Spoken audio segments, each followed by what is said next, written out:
Hi everyone! For almost 2 years, this guitar was sitting pretty much unused, as it was nearly impossible to get it to stay in tune for more than a few seconds at a time. And a lot of people that own inexpensive or mid-priced Gibsons struggle with the same thing.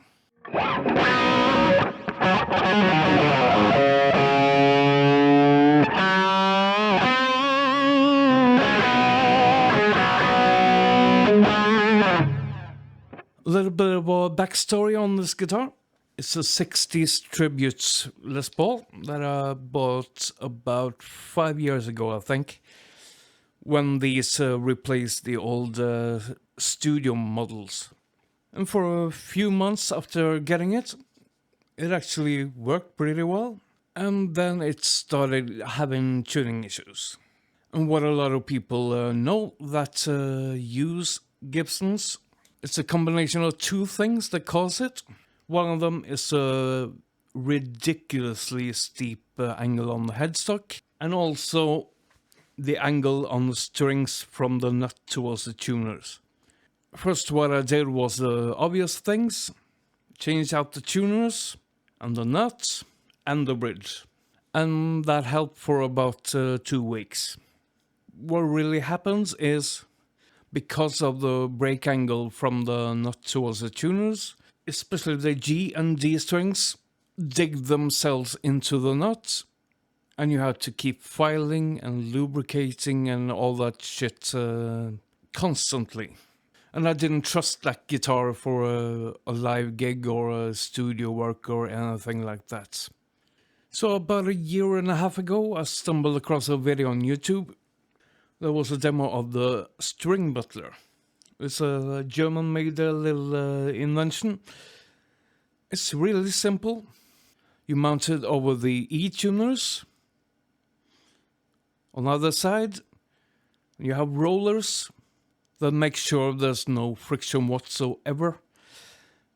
And this allows you to get a straight string pull through the nuts. And that alone made this a very usable guitar again. I can now use that guitar on a gig and tune maybe a couple of times. And with the Graphtec nut I have there now, it's you don't have to be doing the lubricating shit all the time, which gets really old.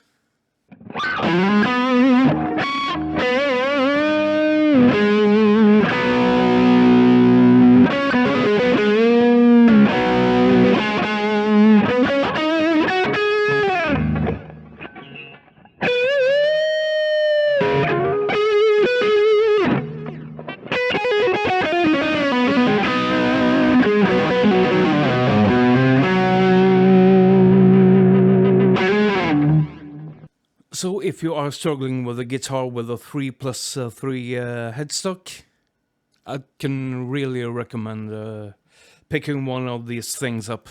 It works. It really works. And the good thing is, if you later decide to sell a guitar, these are not permanent.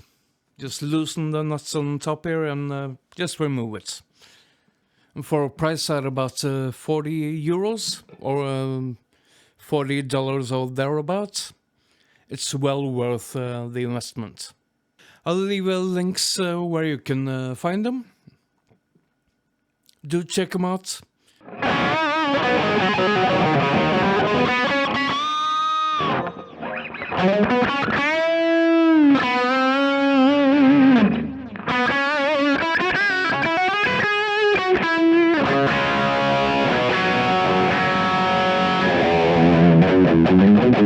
Thank you.